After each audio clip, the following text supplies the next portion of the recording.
बेताल पचीसी की 5वीं कहानी है लड़की किसको मिलनी चाहिए। उज्जैन में महाबल नाम का एक राजा रहता था। उसके हरिदास नाम का एक दूत था जिसकी महादेवी नाम की बड़ी सुंदर कन्या थी। जब वह विवाह योग्य हुई तो हरिदास को बहुत चिंता होने लगी। इसी बीच राजा ने उसे एक दूसरे राजा के पास भेजा। कई दिन चलकर हरिदास वहां पहुंचा। राजा ने उसे बड़ी अच्छी तरह से रखा। एक दिन एक ब्राह्मण हरिदास के पास आया, बोला, तुम अपनी लड़की मुझे दे दो।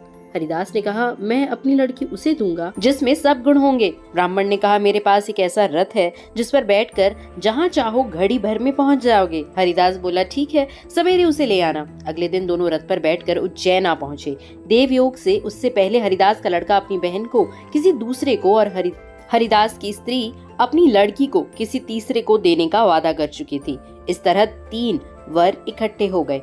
हरिदास सोचने लगा कि कन्या एक है, वह 3 है, क्या करें। इसी बीच एक राक्षस आया और कन्या को उठाकर विंध्याचल पहाड़ पर ले गया। तीनों वरों में एक ज्ञानी था।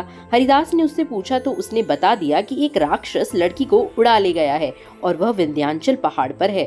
दूसरे ने कहा, मेरे रथ पर बैठकर चलो, जरा सी देर में वहां पहुंच जाएंगे। तीसरा बोला, मैं शब्द वेदी तीर चलाना जानता हूँ, राक्षस को मार गिराऊंगा।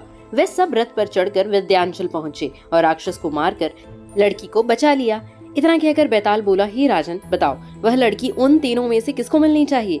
राजा ने कहा, जिसने राक्षस को मारा उसको मिलनी चाहिए, क्योंकि असली वीरता तो उसी ने दिखाई, बाकी 2 ने तो मदद की। राजा का इतना कहना था कि बेताल फिर पेड़ पर जा लटका और राजा फिर उसे लेकर आया तो रास्ते में बेताल ने छठी कहानी सुनाई। दोस्तों, अगर ये कहानी पसंद आई हो तो लाइक, शेयर और सब्सक्राइब जरूर करिएगा। वैसे आपका जवाब भी यही था या इससे कुछ अलग, कमेंट सेक्शन में मुझे जरूर बताइएगा। ऐसी ढेरों कहानियों के लिए अभी हमें फॉलो करें। Thank you for listening.